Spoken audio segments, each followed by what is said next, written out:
Hello guys, welcome back to Custom Gamer. My name is Daz and this is the show where we talk about level design while playing cool maps. And we're finally getting back to my roots. We're going to have a look at another Quake map today. It's been a long time.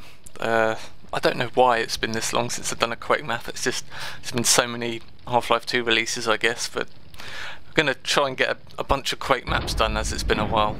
So this is 10,000 Feet Below by Fern, released just the other day in kind of a pre-release form. He's got an updated version of it up now, which fixes a couple of bugs and things like that. So if you're just seeing this now for the first time, then just go and grab the download at Quaddicted and you'll have the updated version.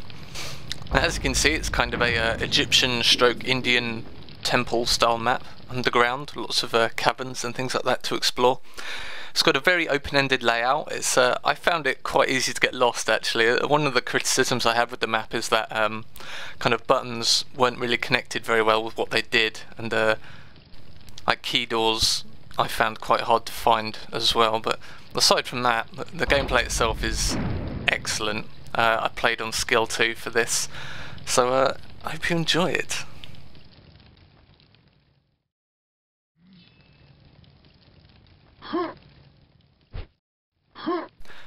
So Fern's been around in the Quake community for a very long time. His other SP maps, Purse SP1 and Purse SP2, Return to Dust, which I've done a video of actually. I'll put an annotation on the screen if you want to watch it. Yeah, I think Purse SP1 was released in 2000, I think, so he's been around for a good 10-12 years. Pretty crazy. And he's released a couple of maps. If you search for Fern on Quaddicted, there's 5 or 6 maps there by him.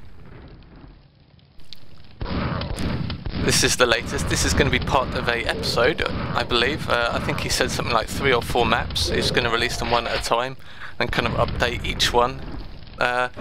We see this kind of format a lot in Half-Life 2 actually, where people will release the first map of a episode and then release subsequent maps with updated original maps.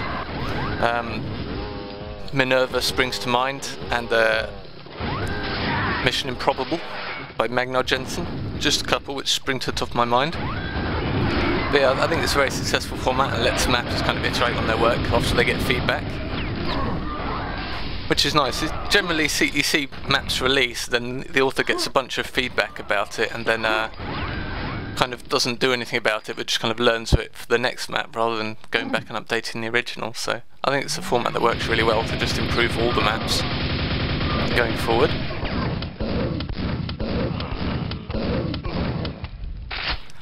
So yeah, I've got to say the visuals on this map are really unique. Really interesting colour scheme choice. So you kind of got the kind of sandy browns and reds of the kind of temple textures, and then you've got this kind of all these blue kind of dark textures as well, which kind of contrast with it, and it's quite interesting. I'm not sure if I like it, but it's certainly unique. I don't think I've really seen it before.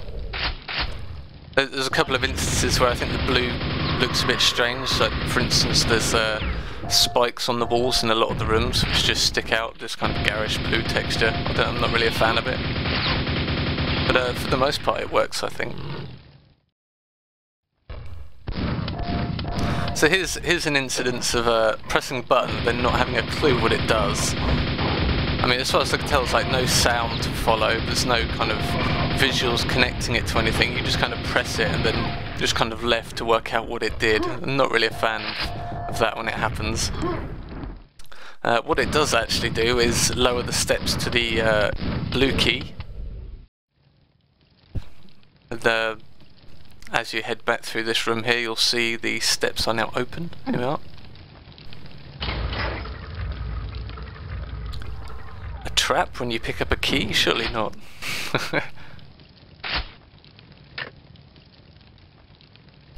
So one thing I forgot to mention in the intro is that this is a Quoth map, so you need the Quoth mod for it to run, as you probably already noticed by all the new enemies and items and things like that.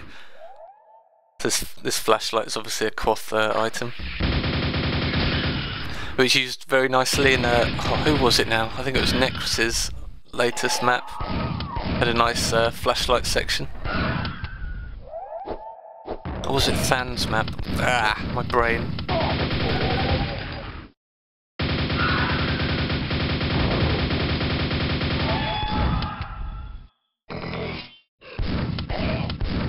Now I'm playing on hard here, just for the entertainment value really. I usually play on medium when I play Quake maps, but if I'm recording I'll play hard, just get in some more dicey situations I guess. And I had a bit of an ammo problem on hard actually. As you'll see when I get to the final area of the map, I end up using the hammer because I've just got no other ammo, so perhaps that's a bit of feedback for the author there. Hard needs some more ammo.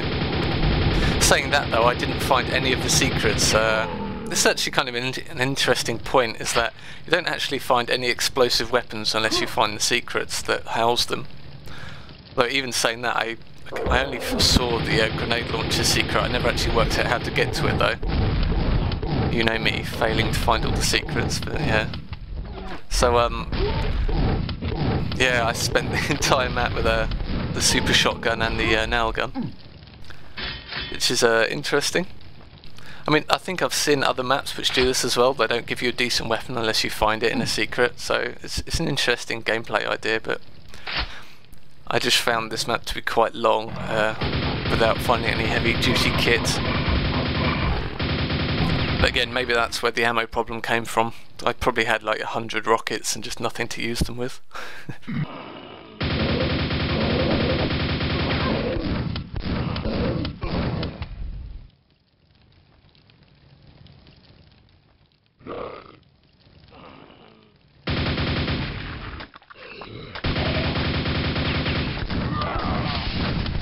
Yeah, you had to include a few spawns, didn't you, Fern? Thanks, buddy.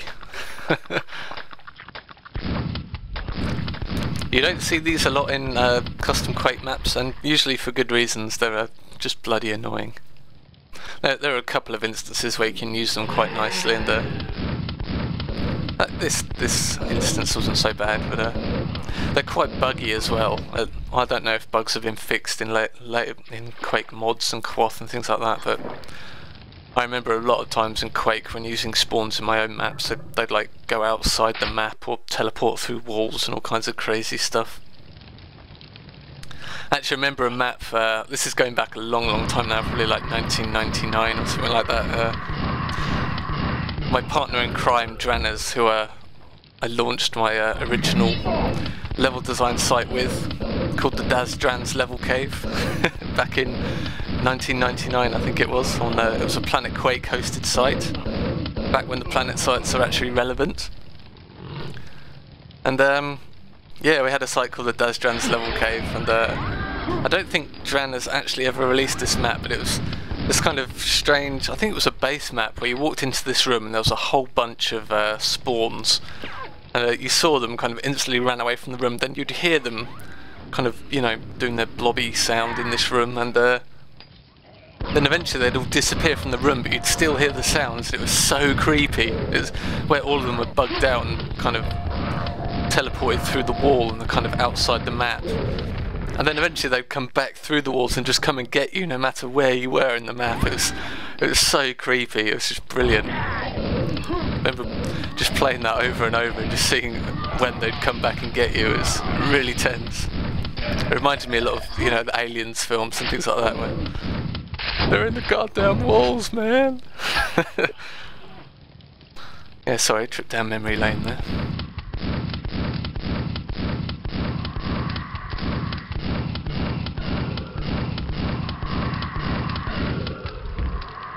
So the visuals in this map remind me a lot of, I'm not even sure how you pronounce his name. Is it Tron or Tronyin or Trone? I don't know. Quake mapper names, come on guys.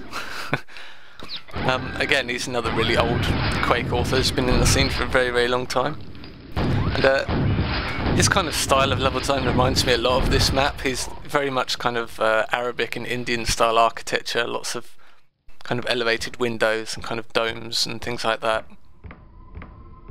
He's an absolute mapping machine as well. It's insane how fast he can put together levels. If you just search for his name on Coddicted, so many maps. But yeah, he's got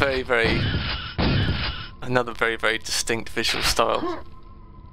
I worked with him a long time ago. I think it was like 2003, 2004. We worked together on an episode called The Night Journey, which is an interesting mix of kind of Arabic style temples with a kind of IK base, kind of technical detail. So you had like this, you know, this Indian style temple with like strip lights and other technological aspects, which is really unique. I don't think I've ever seen another Quake map episode in that style. And had a lot of kind of blue and yellow, sorry, not blue and yellow, green and yellow in it as well.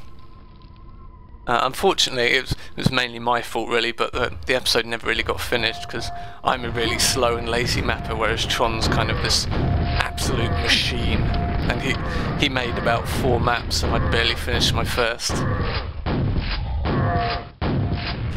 Yeah, and I've got to give props to here's another name I can't pronounce. Is it Aguirre? For he actually took the unfinished episode and made a lot of heavy-duty additions and tweaks to it to make it playable and connected together. That is available on Quad to play, and it's yeah, I'm quite happy with what he did to it. It was really good. Well, I've gone off on a bit of a tangent, haven't I?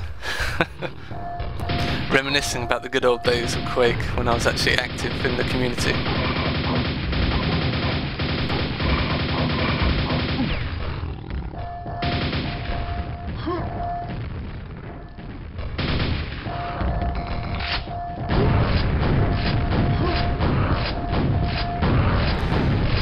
This area could have gone slightly better. I get hit by so many grenades, it's insane. I've got to say that after not playing Quake for quite a while and coming back and playing it to record a bunch of levels, it's so refreshing to kind of play a fast-paced FPS game like this, and there's no aim down sights, there's no kind of press E to activate or any of that crap. It's just fight enemies, be skillful, don't die.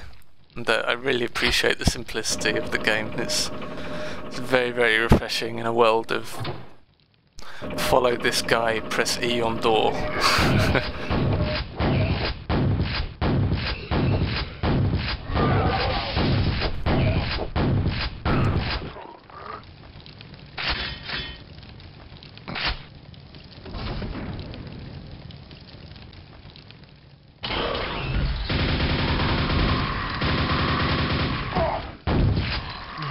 The one thing spawns are really good at is making you panic, but as soon as you hear that sound you're instantly on edge. It's kind of like the poison head crabs in Half-Life. They work really well in that regard.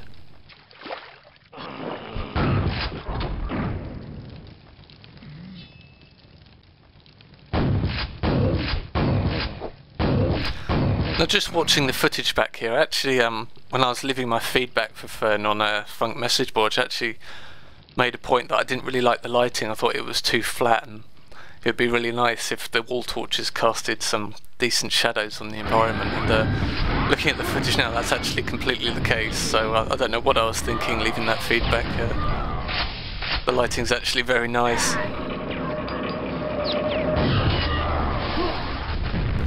So this is kind of the final room where you use all your keys to activate the doors, and it gets a little bit crazy. I've used practically all my nails. So again, if I'd found the grenade launcher secret, and I don't know if there's a rocket launcher or lightning gun anywhere in the map. There were a couple of secrets I didn't find. But yeah, perhaps that's the only bit of valid feedback I have really, is the ammo situation.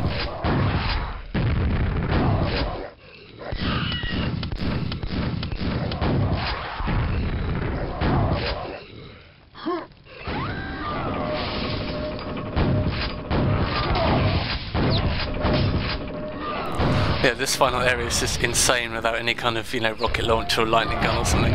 Limited ammo. It gets pretty nuts. I won't spoil what happens.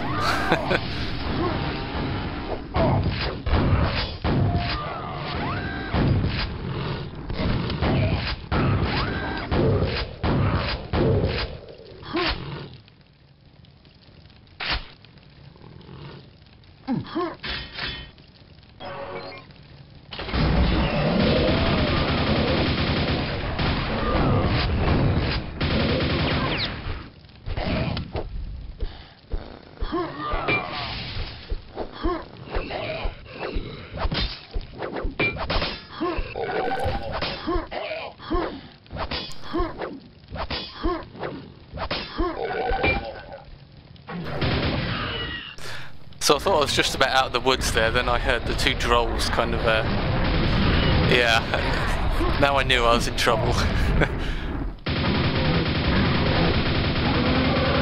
I was just kind of hoping I could kind of exploit the AI a bit here, but unfortunately they get a bit wise and yeah, things don't go so well.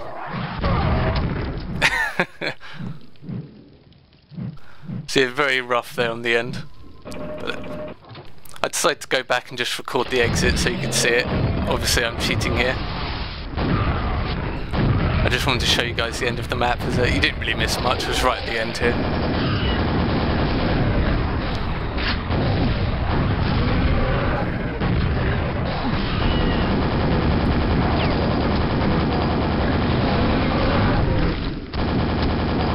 So yeah, I think overall it's a great map, I had a lot of fun with it.